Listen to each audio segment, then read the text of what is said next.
actually এওঁকে মই কৈছিলোঁ দিনত বোলে তুমি দিবা কালি পৰহিও কথা ওলাইছিল নৰ্মেলি আমি দেখাম কৈছে নহয় আজি মই পূজাও কৰিম তাৰপিছত কীৰ্তনো অলপ কৰিব লাগিব যশোদা কথাটো লাষ্ট মমেণ্টতহে হ'ল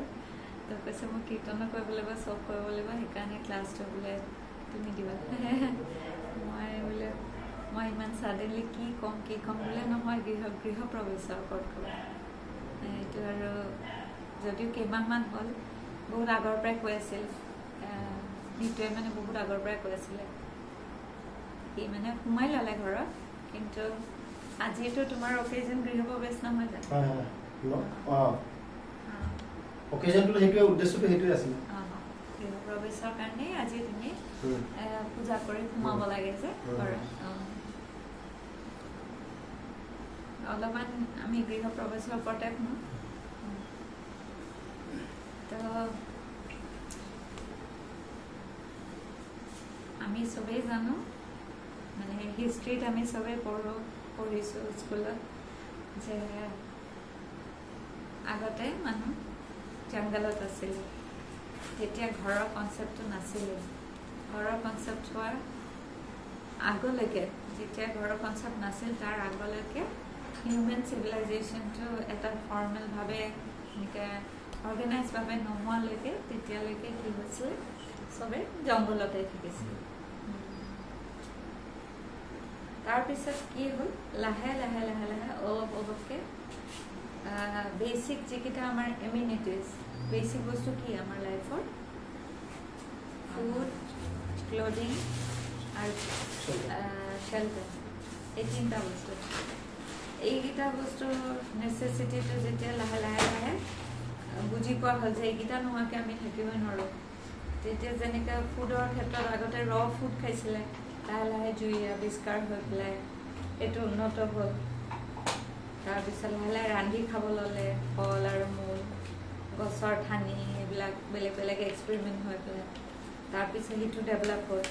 তাৰপিছতে কাপোৰৰ ক্ষেত্ৰতো আগতে অকল গছৰ বাকলি বা গছৰ পাত চিলাই লৈ সেনেকুৱাহে কাপোৰ আছিলে সেইটো ডেভেলপ হ'ল ঘৰৰ ক্ষেত্ৰত কি হ'ল ঘৰৰ আগতে যে একটো একদম পুৰা যে একদম পুৰা জংঘলতে থাকিছিলে আৰু গছৰ তলত থাকিছিলে তাৰপিছত লাহে লাহে অলপ অলপকৈ খেৰৰ ঘৰৰ কনচেপ্টটো হ'ল খেৰৰ ঘৰৰ পিছত লাহে লাহে কি হ'ল আৰু ডেভেলপমেণ্ট হ'ল বাহন খেৰ ঘাঁহ এইবিলাক আৰম্ভ হ'ল তাৰপিছত লাহে লাহে মানুহে ৰিয়েলাইজ কৰিলে যে মানুহক শেল্টাৰ এটা লাগেই বিপদৰ পৰাই এনিমেলছৰ পৰাই বেড ৱেডাৰৰ পৰাই ক্লাইমেটিক কণ্ডিশ্যনৰ পৰাই সেনেকৈ বাকী দুটা আইটেম এডভান্স হৈ গ'ল ফুড আৰু ক্লথিংটো সেনেকৈ শেল্টাৰ বস্তুটো বহুত ছফিষ্টিকেটেড হৈ গ'ল লাহে লাহে আৰু বহুত উন্নত লেভেলত গুচি গ'ল সেইটো বস্তুৱে আমি যিটো এতিয়া ঘৰ বুলি কওঁ তো ঘৰ আমি চবেই ঘৰত থাকোঁ টাইমটো আমি মানে ঘৰত থাকোঁ মানে এইটো কৈছোঁ আমাৰ লাইফৰ ভালকৈ আমি চাওঁ যদি আমাৰ বেছিভাগ সময় আমি ঘৰতে কটাই ভাল পাওঁ কোনে ভাল পায় বাহিৰত থাকি বেছিকৈ এনেই ফুৰিব যোৱাটো বেলেগ কথা বহুতে কয় কিবা বহুতে ঘৰত সোমাইছোঁ ওলাই যাওঁ আদাৰৱাইজ মানুহে কমফৰ্টেবল চবতকৈ বেছি ঘৰত বেমাৰ হ'লেও বেমাৰ নহ'লেও ঘৰৰ সমান আৰাম ক'তো নাই যিমান ডাঙৰ লাক্সাৰিয়াছ হোটেল নহ'লেও যিমান ডাঙৰ মানুহ ৰিজৰ্টত গৈ থাকি আহি হলিডে কৰি আহি তাৰপিছত ফাইনেলি ঘৰৰ নিজৰ যিটো চুইট হোম সেইটো মানে প্ৰত্যেকজনে নিজেহে ৰিয়েলাইজ কৰি বুজি পায় মানে নিজে নিজে মানে সেইটো বুজাব নোৱাৰি যে মোৰ ঘৰৰ আৰামটো মইহে জানো প্ৰত্যেকজনৰ নিজৰ নিজৰ পাৰ্চনেল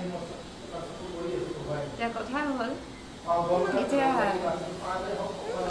নিজৰ ঘৰ হওক বা ভাড়া ঘৰে হওক ঘৰত থাকোঁ মানে দুই ধৰণৰ ঘৰত থাকোঁ দুই ধৰণৰ আমাৰ ঘৰ এক টাইপৰ ঘৰ হ'ল আমাৰ নিজৰ ঘৰ আৰু ছেকেণ্ড অপশ্যনটো হ'ল ভাড়া ঘৰ দুটা অপশ্যন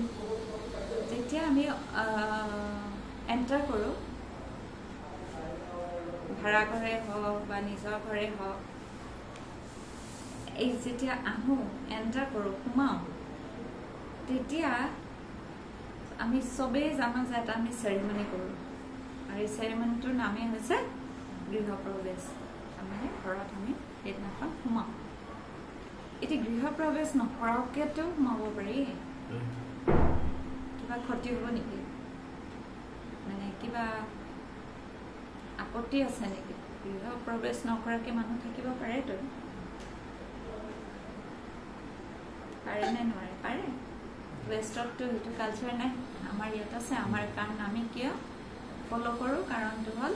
আমি বৈদিক চিভিলাইজেশ্যনৰ মানুহ আৰু বৈদিক চিভিলাইজেশ্যনত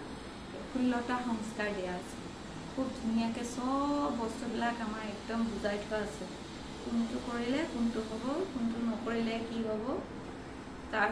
ৰিজাল্টেণ্টবিলাক কি হ'ব চব বুজাই দিয়া আছে এতিয়া আমি গৃহপ্ৰৱেশ মেইনলি কিয় কৰোঁ সেই কাৰণটো ক'ব খুজিছোঁ গৃহপ্ৰৱেশৰ মেইন উদ্দেশ্য হৈছে যেতিয়া এটা ঘৰ বনাই কনষ্ট্ৰাকশ্যন ছাইট আমি কি কওঁ ছাইট বুলি ছাইটত কৰ্মীসকল থাকে তেওঁলোকে আমি মালিকটো নাথাকে এটা দল আহে গ্ৰুপ অফ ৱৰ্কাৰ্ছ সিহঁতে আহি তাত বাস কৰে সেই ছাইটত সহজ হয় তেতিয়া কামটো কৰিবৰ কাৰণে আৰু এট দ্য ছেইম টাইম সেই যেতিয়া কনষ্ট্ৰাকশ্যন আৰম্ভ হয় নহয় তেতিয়া ডিগিং হয় খান্দে মাটিটো ইভেন খেৰৰ ঘৰ এটা বাঁহৰ ঘৰ বনাবলৈ অলপ হ'লেও খান্দিব লাগিব তেতিয়া কি হয় এই যে কনষ্ট্ৰাকশ্যনৰ সময়ত বহুত জীৱাত্মা মৰে এই জীৱাত্মাবিলাক কাৰ কাৰণে মৰিলে মই এটা এনজয় কৰিব খুজিছোঁ মোক এটা ঘৰ লাগে ঘৰটো লাগে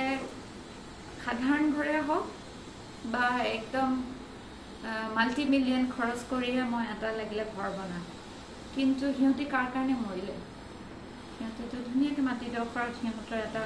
কলনী আছিলে জীৱাত্মাবিলাক সৰু সৰু মাইক্ৰ' অৰ্গেনিজমবিলাক মৰিলে নাই তো সিহঁতৰ সেই মৰাৰ পাপটো কোনে ল'ব that will go to my shoulder তো দায়িত্ব মই ল'ব লাগিব কাৰণ I am going to enjoy the house হয়নে নহয় সেইটো এটা দুই নম্বৰটো হৈছে এই যে যিসকল মানুহ তাতে আপোনাৰ প্ৰব্লেম হৈছে মানে ঠিকে আছেনে বুজি পাইছে এই যে যিসকল আহি তাতে থাকিলে কিবা মানুহ ধৰি কনষ্ট্ৰাকশ্যনৰ কাম কৰিলে তেওঁলোকে ফ'ৰ ৰেগুলেটিভ প্ৰিন্সিপলটো মানা নাই ফ'ৰ ৰেগুলেটিভ প্ৰিন্সিপল আমাৰ ইয়াত চবেই জানে ফ'ৰ ৰেগুলেটিভ প্ৰিন্সিপলটো হৈছে ভাগৱতমত দিয়া আছে 4 ধৰণৰ নিয়ম যিটো নেকি আমি পালন কৰোঁ 1 নম্বৰটো হৈছে আমি মাছ মাংস নাখাওঁ নন ভেজ নাখাওঁ 2 নম্বৰটো হৈছে কোনো ধৰণৰ সুৰাপান এই ইনটক্সিকেশ্যন কৰা নহয় আমাৰ লাইফত আমি ফ'ল' কৰোঁ 3 নম্বৰটো হৈছে কোনো ধৰণৰ জুৱা নচলিব আৰু 4 নম্বৰটো হৈছে কোনোৱে নিজৰ ৱাইফতকৈ বেলেগ স্ত্ৰীৰ লগত থাকিব নোৱাৰিব আৰু কোনোবা মাইকী মানুহ কৰ্মী যদি আছে হাজবেণ্ডৰ বাহিৰে বেলেগ এজনৰ লগত থাকিব নোৱাৰিব এই 4টা নিয়ম সেই কৰ্মীসকলেতো পালন নকৰিব পাৰে মাটিডোখৰ মূৰ সেই মাটিৰ ওপৰত ইলিগেল এক্টিভিটি মানে অকল কোৰ্টৰ ইলিগেল নুবুজায় যিটো বৈদিক ছিষ্টেমৰ ইলিগেল একৰ্ডিং টু বৈদিক কাষ্টম সেইবোৰ ইলিগেল হয় না ইলিগেল ইন দ্য চেন্স এইটো কোৰ্টৰ নহয় ভগৱান কোৰ্টৰ ইলিগেল সেইবোৰক কি বুলি কোৱা হয় চিনফুল এক্টিভিটি পাপযুক্ত সেই চিনফুল এক্টিভিটিবিলাকৰ দায়িত্বটো কোনে ল'ব again it will come to me তো সেই যে কৰ্মীসকলে তেওঁলোকেতো 4টা নিয়ম পালন কৰা নাই anything and everything was going on সেইটো মাটিটোৰ ওপৰত হৈ আছিলে সেইটো এটা তিনি নম্বৰ যেতিয়া এনেকুৱা সাইটবিলাকত কনষ্ট্ৰাকচনৰ সাইটত বহুত মানে এনেকুৱা ঘটনা আছে দেখা যায় হোষ্ট আৰু স্পিৰিট আহি থাকে বাস কৰে কি হয় হোষ্ট আৰু স্পিৰিটে সেনেকুৱাত ডুৱেল কৰিব ভাল পায় সিহঁতৰ ডুৱেলিং দেখা যায় সিহঁতে আহি পেলাই তাতে বাস কৰে সেইবিলাক জেগাত কাৰণ তেতিয়া জেগাটো তমগুণৰ লেভেলত থাকে এই তমগুণত কোন থাকে তমগুণী মানুহ বস্তুবিলাকে আহি থাকিব যেতিয়া দেখিব ইয়াতে দেখোন মদৰ কাম চলিছে ইয়াতে জুৱা খেলিছে ৰাতি সিহঁতৰ ৱৰ্কিং আৱাৰ্ছৰ পাছত কোনোবাই তাছ খেলিছে কোনোবা হয়তো ভাং খাইছে আৰু চিনফুল এক্টিভিটি কৰি আছে তেতিয়া সেই চাৰাউণ্ডিঙত যিসকল এই সেইটো এৰিয়াত ভূত প্ৰেত সিহঁতে আহি পেলাই সেইটো আমাৰ কাৰণে উপযুক্ত স্থান ইয়াতে চব ধৰণৰ পাপযুক্ত কৰ্মবিলাক চলি আছে চ' দি কাম এণ্ড ৰিজাইড সেই জেগাটো আমি যদিও দেখা নাপাওঁ গতিকে এতিয়া কথা হ'ল এই যে আমাৰ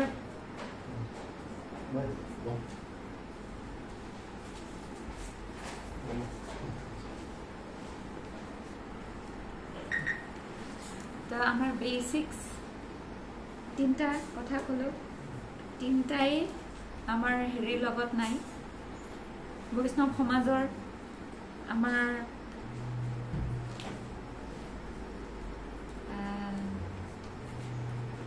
মিলা প্ৰীতি সেইকেইটা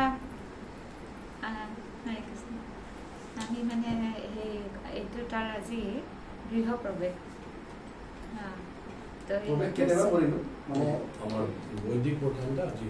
কিন্তু সি যিহেতু মাজতে এটা ভাল নাছিল আৰু বিভিন্ন কাৰণত তো সি সোমাই ল'লে কিন্তু আজি চেৰিমনিটো সেইটো কাৰণে তো তাৰ কাৰণে সেইকাৰণে আজি আমাৰ টপিকটো হৈছে গৃহপ্ৰৱেশ ৰিলেটেড আমি এইটোৱে কৈ আছিলোঁ এইমাত্ৰ জাষ্ট এটা শ্বৰ্ট চামাৰী আৰু যে গৃহপ্ৰৱেশ কিয় কৰিব গৃহপ্ৰৱেশ নকৰাকৈও থাকিব পাৰে মানুহ কি কাৰণে দৰকাৰ একৰ্ডিং টু বেদিক কালচাৰ যিটো জেগাত কনষ্ট্ৰাকশ্যন হয় যেতিয়া কনষ্ট্ৰাকশ্যন আৰম্ভ হয় বা চলে তাতে বহুত মাইক্ৰ' অৰ্গেনিজম হয় তো তাৰে ৰিয়েকশ্যনবিলাকৰ মই ল'ব লাগিব দায়িত্ব যদি ইটছ মাই লেণ্ড মোৰ যদি কনষ্ট্ৰাকশ্যন মই আই এম দ্য অ'নাৰ মোৰ লেকে ছেকেণ্ডটো হ'ল তাত বহুত কৰ্মী যিবিলাক থাকে ৱৰ্কাৰবিলাক থাকে সিহঁতে যদি ফ'ৰ ৰেগুলেটিভ প্ৰিন্সিপল নামানে ফ'ৰ ৰেগুলেটিভ প্ৰিন্সিপল নামানাৰ ফলত যিবোৰ চিনফুল এক্টিভিটি চলি থাকে সেইবোৰৰ দায়িত্ব মই ল'ব লাগিব আৰু থাৰ্ডটো আমি এইমাত্ৰ কথা পাতিছোঁ যে এনেকুৱা জেগাত কি হয় ঘোষ্ট আৰু স্পিৰিট আহি বাস কৰে কাৰণ এই জেগাটো তমগুণী হৈ থকাৰ ফলত এট্ৰেক্ট কৰে ঘোষ্ট আৰু স্পিৰিট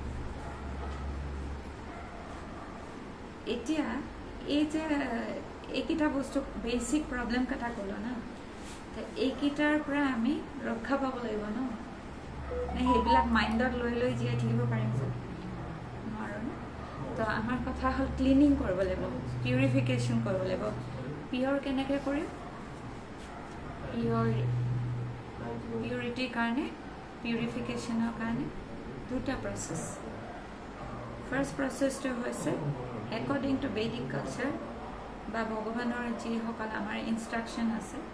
ইনজাংশ্যন আছে আমাৰ শাস্ত্ৰবিলাকত যজ্ঞ